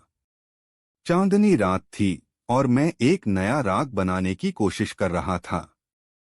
राग चंद्र किरण। तोता चुप रहा। जब लगभग सभी दरबारी अपनी गवाही दे चुके और तोता एक बार भी नहीं चिल्लाया तो अकबर का धैर्य टूटने लगा। उन्होंने बीरबल की ओर गुस्से से देखा। यह क्या मजाक है बीरबल? तुम्हारा तोता तो गूंगा लगता है। एक भी झूठा नहीं मिला तुम्हें। बीरबल मुस्कुराए। जहांपनाह, परीक्षा अभी खत्म नहीं हुई है। तोते ने अपना काम कर दिया है। क्या मतलब? अकबर उलझन में थे। मतलब यह जहांपनाह कि तोता यह बताने के लिए नहीं था कि कौन झूठ बोल रहा है, बल्कि यह देखने के लिए था कि सच को कैसे तोड़ामरोड़ा जा सकता है। बीरबल ने समझाया। किसी ने भी पूरी तरह से झूठ नहीं बोला, लेकिन किसी ने पूरा सच भी नहीं बताया। उन्होंने उस मनसबदार की ओर इशारा किया। आपने कहा कि आप बीमार पत्नी की सेवा कर रहे थे, जो सच है। लेकिन आपने यह नहीं बताया कि सेवा करते करते आप 2 घड़ी के लिए गहरी नींद में सो गए थे। मनसबदार का चेहरा पीला पड़ गया। फिर वह सेनापति की ओर मुड़े। आपने कहा कि आप गश्त पर थे, यह भी सच है। लेकिन आपने यह नहीं बताया कि गश्त के दौरान आप अपने एक सिपाही के साथ चौपड़ खेलने बैठ गए थे। सेनापति शर्म से पानी पानी हो गया। मुल्ला दो प्याजा की ओर देखकर बीरबल बोले, और मुल्ला जी, आप मेरी नाकामी के बारे में सोच रहे थे, यह सच है। लेकिन आपने यह नहीं बताया कि साथ ही आप यह भी योजना बना रहे थे कि मेरी जगह बादशाह के सलाहकार कैसे बना जाए। मुल्ला की हंसी गायब हो गई। अंत में उन्होंने तानसेन की ओर देखा। और मियां तानसेन, आप राग बना रहे थे, यह सच है। लेकिन वह राग आपसे बन नहीं रहा था। आप बेचैन थे और अपनी कला की सीमा से निराश होकर बार बार अपने सांस को जमीन पर पटक देना चाहते थे। तानसेन ने गहरी पीड़ा से आंखें बंद कर लीं, जैसे बीरबल ने उनकी आत्मा के सबसे गहरे जख्म को छू लिया हो। बीरबल ने अकबर से कहा, देखा जहांपना, चोर कोई एक नहीं है। हम सब अपनी अपनी सहूलियत के हिसाब से सच के छोटे छोटे टुकड़े चुराते हैं। हमने चोर को तो नहीं पकड़ा, लेकिन हमने यह जरूर देख लिया कि हमारे दरबार में आधा सच बोलने की बीमारी कितनी गहरी है। तोता झूठे को पकड़ने के लिए नहीं था, वह तो बस एक आईना था जिसमें हर किसी को अपना अधूरा सच दिखाई दे गया। चोर भी इसी भीड़ में है, और वह यह देखकर निश्चिंत हो गया है कि जब सब आधे झूठे हैं तो उसे कौन पकड़ेगा। अकबर निशब्द थे। पहली बार उन्हें समस्या की गहराई का एहसास हुआ। चोरी सिर्फ एक मणि की नहीं हुई थी, बल्कि ईमानदारी और पारदर्शिता की हुई थी। अध्याय 3, दूसरी परीक्षा, सत्य कर्म का परिणाम। अगले दिन दरबार में एक नई घोषणा की गई। बीरबल ने कहा कि सत्यमणि कोई साधारण पत्थर नहीं, बल्कि एक जीवंत शक्ति है। चोरी हो जाने के कारण उसकी आत्मा क्रोधित है, और अब वह उन लोगों को दंड देगी जिनके कर्म मैले हैं। आज से, बीरबल ने घोषणा की, सत्यमणि का प्रकोप उन लोगों पर बरसेगा जो मन, वचन या कर्म से अपवित्र हैं। जिसके मन में लालच होगा, उसका धन नष्ट हो जाएगा। जो झूठी शान दिखाता है, उसकी इज्जत मिट्टी में मिल जाएगी। जो दूसरों से जलता है, उसका अपना सुकून छिन जाएगा। यह हमारी दूसरी परीक्षा है, सत्य कर्म की परीक्षा। इस घोषणा ने दरबार में एक नई दहशत फैला दी। पहले तो लोगों ने इसे भी बीरबल का मजाक समझा, लेकिन फिर अजीबोगरीब घटनाएं घटने लगीं। सबसे पहले एक बहुत ही अमीर सौदागर, जो दरबार में अपनी दौलत की नुमाइश करता था, खबर लाया कि उसके अनाज के गोदाम में आग लग गई है और सब कुछ जलकर खाक हो गया है। वह छाती पीट पीट कर रो रहा था, मैं लुट गया। सत्यमणि का कहर मुझ पर टूट पड़ा। फिर एक सेनापति जो अपनी बहादुरी के झूठे किस्से सुनाता था, अभ्यास के दौरान अपने ही घोड़े से गिर गया और उसकी टांग टूट गई। अब वह चलने फिरने से भी लाचार था। मुल्ला दो प्याजा, जो हमेशा दूसरों की खिल्ली उड़ाते थे, एक दिन दरबार में आए तो उनका चेहरा सूजा हुआ था। पता चला कि उन्हें मधुमक्खियों के एक झुंड ने काट लिया था। एक एक करके दरबार के कई सदस्यों के साथ छोटी बड़ी दुर्घटनाएं होने लगीं। किसी की पगड़ी गिर जाती, किसी के कपड़ों पर दाग लग जाता, कोई सीढ़ियों से फिसल जाता। हर घटना को सत्यमणि के प्रकोप से जोड़ा जाने लगा। दरबार का माहौल डर, वहम और अंधविश्वास से भर गया। अब लोग अपने पुराने पापों को याद करके कांपने लगे। जिन्होंने रिश्वत ली थी, उन्हें डर था कि उनका घर गिर जाएगा। जिन्होंने दूसरों की जमीन हड़पी थी, उन्हें लगता था कि उन्हें कोई भयानक बीमारी हो जाएगी।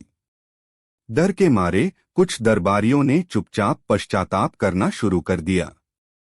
एक मंत्री ने सालों पहले गबन की हुई रकम शाही खजाने में वापस जमा करवा दी। एक काजी ने एक पुराने मामले में अपना गलत फैसला वापस ले लिया। लोग बीरबल के पास आकर गिड़गिड़ाने लगे, हमें बचाओ बीरबल, इस प्रकोप से बचने का कोई उपाय बताओ। बीरबल बस मुस्कुराकर कहते, उपाय आपके अपने हाथों में है। अपने कर्मों को शुद्ध करो, सत्यमणि का क्रोध शांत हो जाएगा। अकबर यह सब देख रहे थे। वह बीरबल से अकेले में मिले। बीरबल, यह क्या हो रहा है? क्या यह सच में मणि का प्रकोप है, या इसके पीछे भी तुम्हारी कोई चाल है? बीरबल ने रहस्यमय मुस्कान के साथ जवाब दिया, जहां पनाह, आग लगने के पीछे का कारण शायद किसी नौकर की लापरवाही हो, और घोड़े से गिरने की वजह सेनापति की अपनी अकड़। मधुमक्खियां किसी को भी काट सकती हैं, लेकिन जब इंसान का मन दोषी होता है तो वह हर दुर्घटना को अपने पापों का फल समझता है। मैंने कोई चमत्कार नहीं किया, मैंने बस लोगों के डर को एक दिशा दे दी है। लेकिन इससे चोर कैसे पकड़ा जाएगा? अकबर ने पूछा। चोर अब सबसे ज्यादा डरा हुआ है, जहां पनाह, बीरबल ने समझाया। वह देख रहा है कि छोटे छोटे पापों की सजा मिल रही है, तो सबसे बड़ा पाप करने वाले का क्या हश्र होगा। वह बेचैन है, घबराया हुआ है। उसका डर ही उसे कोई गलती करने पर मजबूर करेगा। हमारी दूसरी परीक्षा ने दरबार से कई छोटे छोटे झूठ और पाप साफ कर दिए हैं। अब बस सबसे बड़ा पाप और सबसे बड़ा पापी बचा है। इसी बीच बीरबल ने देखा कि इस पूरे हंगामे में एक व्यक्ति बिल्कुल शांत और अप्रभावित है, तानसेन। जबकि बाकी सब डर और वहम में जी रहे थे, तानसेन पहले से भी ज्यादा अपनी संगीत साधना में लीन हो गए थे। उनकी आंखों में डर नहीं, बल्कि एक अजीब सी आध्यात्मिक शांति थी। यह शांति बीरबल को कुछ खटक रही थी। यह या तो एक पूर्ण निर्दोष व्यक्ति की शांति हो सकती थी, या फिर किसी ऐसे व्यक्ति की जिसने खुद को परिणाम के लिए पूरी तरह तैयार कर लिया हो। अध्याय 4, तीसरी और अंतिम परीक्षा, सत्य हृदय की पुकार। तीसरे दिन की सुबह बीरबल ने अंतिम परीक्षा की घोषणा की। आज न कोई तोता होगा, न कोई प्रकोप, उन्होंने कहा। आज परीक्षा होगी हृदय की। सत्यम ही भौतिक वस्तु से ज्यादा एक भावना है। वह उसी के पास लौटेगी जिसका हृदय सोने चांदी से नहीं, बल्कि करुणा और त्याग से भरा हो। आज शाम यमुना के तट पर एक आयोजन होगा। आगरा के सभी गरीबों, जरूरतमंदों और अनाथों को बुलाया गया है। दरबार के हर सदस्य को वहां आना है और अपनी सबसे प्रिय वस्तु का दान करना है। पैसा या सोना नहीं, बल्कि वह चीज जिससे उन्हें सबसे ज्यादा लगाव हो। यह सुनकर दरबारी सन्न रह गए। अपनी सबसे प्रिय वस्तु, यह तो सबसे कठिन परीक्षा थी। यह दान गुप्त नहीं होगा, बीरबल ने आगे कहा। सबके सामने होगा। कहते हैं, सच्चे हृदय से किया गया त्याग एक दिव्य प्रकाश पैदा करता है। हो सकता है जिसके त्याग में सबसे ज्यादा सच्चाई होगी, सत्यमणि का नीला प्रकाश उसी के पास प्रकट हो जाए। यह एक मास्टर स्ट्रोक था। अब हर कोई अपनी प्रिय वस्तु के बारे में सोचने लगा। अमीर सौदागर सोचने लगा कि क्या वह अपने हीरों का हार दान करे। सेनापति अपने सबसे कीमती शस्त्र के बारे में सोचने लगा। मुल्ला दो प्याजा परेशान थे कि ऐसी कौन सी चीज दान करें जिससे बीरबल से ज्यादा वाहवाही मिले। शाम को यमुना का तट हजारों गरीबों की भीड़ से भर गया। एक तरफ ऊंचा मंच बना था, जिस पर अकबर और उनके दरबारी बैठे थे। माहौल गंभीर और भावनात्मक था। दान का सिलसिला शुरू हुआ। सौदागर ने भारी मन से एक हीरे जड़ित खंजर दान किया। सेनापति ने अपनी वह तलवार दान की जिससे उसने कई लड़ाइयां जीती थीं। मुल्ला दो प्याजा ने अपनी सबसे कीमती ईरानी टोपी दान कर दी और दान करते हुए यह जताना नहीं भूले कि वह कितनी कीमती है। लोग दान कर रहे थे, लेकिन माहौल में वह दिव्य प्रकाश कहीं नजर नहीं आ रहा था। अकबर निराश हो रहे थे। तभी तानसेन की बारी आई। वह धीरे धीरे मंच पर आए। उनके हाथ खाली थे। सबने सोचा शायद इनके पास दान करने को कुछ है ही नहीं। तानसेन ने अपनी आंखें बंद की और अपना तानपूरा उठाया। वह तानपूरा जो उनकी आत्मा का हिस्सा था, जिससे उन्होंने वे राग बनाए थे जिन्होंने उन्हें दुनिया भर में अमर कर दिया था। उन्होंने तानपूरे को प्रणाम किया और उसे दान पेटी की ओर बढ़ा दिया। लेकिन फिर वह रुक गए। उन्होंने तानपूरा वापस ले लिया। नहीं, वह धीरे से बुदबुदाए। यह मेरी सबसे प्रिय वस्तु है, लेकिन यह मेरा सबसे बड़ा सच नहीं है। उन्होंने तानपूरा नीचे रखा, आंखें बंद की और गाना शुरू किया। उन्होंने कोई दरबारी राग नहीं गाया। वह एक ऐसी धुन थी जिसे किसी ने पहले कभी नहीं सुना था। उसमें दर्द था, पश्चाताप था, सत्य की खोज थी और समर्पण का भाव था। वह राग चंद्रकिरण नहीं था, जिसे बनाने में वह असफल रहे थे। यह एक नया ही राग था, जिसे सुनकर यमुना का पानी थम गया, हवा रुक गई और उपस्थित हर व्यक्ति की आंखों में आंसू आ गए। वह संगीत नहीं, आत्मा की पुकार थी। जब राग समाप्त हुआ तो पूरे तट पर एक गहरा सन्नाटा था। तानसेन की आंखों से अविरल अश्रु बह रहे थे। उन्होंने कांपते हाथों से अपनी कमर में बंधी एक छोटी सी मखमली थैली खोली और उस थैली में से निकली सत्यमणि। उसकी नीली रोशनी पहले से कहीं ज्यादा तेज और पवित्र लग रही थी, जैसे वह तानसेन के संगीत से धुल गई हो। पूरा दरबार, स्वयं अकबर, स्तब्ध रह गए। चोर! तानसेन! यह कैसे हो सकता है? अध्याय 5 सत्य का प्रकटीकरण। सैनिक तानसेन को पकड़ने के लिए आगे बढ़े, लेकिन अकबर ने हाथ उठाकर उन्हें रोक दिया। उनकी आंखों में गुस्सा नहीं, बल्कि एक गहरी, दर्दनाक हैरानी थी। तानसेन! तुम! अकबर की आवाज में विश्वासघात का दर्द था। क्यों? तुम्हें किस चीज की कमी थी? शोहरत, इज्जत, दौलत। मैंने तुम्हें सब कुछ दिया। फिर यह धोखा क्यों? तानसेन घुटनों के बल गिर पड़े, उनके आंसू सत्यमणि पर गिर रहे थे। मुझे माफ कर दीजिए जहांपनाह, वह सिसकते हुए बोले। मेरा इरादा चोरी का या सल्तनत को धोखा देने का नहीं था। मैं लालची नहीं हूं। तो फिर क्यों? अकबर गरजे। तानसेन ने अपनी कहानी सुनाई। जहांपनाह, मैं एक कलाकार हूं। मेरा सच मेरी कला है। कई महीनों से मैं एक ऐसे राग की खोज में था जो ईश्वरीय हो, जो परम सत्य का संगीत हो। मैंने उसे सत्यराग नाम दिया था, पर मैं असफल हो रहा था। मेरी कला मुझे अधूरी लग रही थी। फिर मेरी नजर सत्यमणि पर पड़ी। मुझे लगा, जो मणि शब्दों के सत्य को परख सकती है, वह जरूर सुरों के सत्य को भी समझती होगी।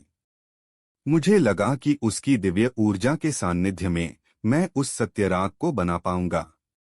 मैंने चोरी नहीं की जहांपना। उस रात जब मैं अपनी नाकामी से हताश था, मैं खजाने के पास से गुजर रहा था। मैंने देखा कि एक पहरेदार, जिसे आपने हाल ही में फटकार लगाई थी, गुस्से में अपनी चाबी जमीन पर फेंककर चला गया। वह चाबी 7 में से एक ताले की थी। मुझे नहीं पता मुझ पर कौन सा जुनून सवार हुआ। मैंने वह चाबी उठाई और मैं अंदर चला गया। बाकी ताले मैंने अपनी संगीत की समझ से खोले। हर ताले की एक ध्वनि होती है जहांपना। मैंने बस सही सुर पहचाने। मैं मणि को चुराना नहीं चाहता था। मैं बस कुछ रातों के लिए उसे अपने पास रखकर साधना करना चाहता था, ताकि मैं संगीत के उस परम सत्य को छू सकूं। लेकिन मणि को अपने पास रखते ही मुझे एहसास हुआ कि मैंने कितना बड़ा पाप किया है। मेरी कला और मैली हो गई। मेरे सुरों से सच्चाई गायब हो गई। मैं दिन रात जलता रहा। बीरबल की परीक्षाओं ने मेरे अपराध बोध को और बढ़ा दिया। आज जब मैंने उस राग को गाया, तो वह सत्य राग नहीं था, वह पश्चाताप राग था। और इसी पश्चाताप ने मुझे सच बोलने की हिम्मत दी। कहानी सुनकर सब स्तब्ध थे। यह लालच की नहीं, बल्कि एक कलाकार के जुनून और भटकाव की कहानी थी। अब सबकी नजरें बीरबल पर थीं। बीरबल आगे आए। जहांपनाह, उन्होंने कहा, मैंने आपसे कहा था कि मैं आपको सच दिखाऊंगा। और आज सच आपके सामने है। लेकिन यह सच सिर्फ तानसेन का नहीं है। अध्याय 6 बीरबल का अंतिम सत्य। बीरबल ने अकबर से कहा, जहां पनाह, अब मैं आपको वह सच बताता हूं जो आपने मुझसे पहले दिन पूछा था। आपने पूछा था, सच सच बताओ, चोर कौन है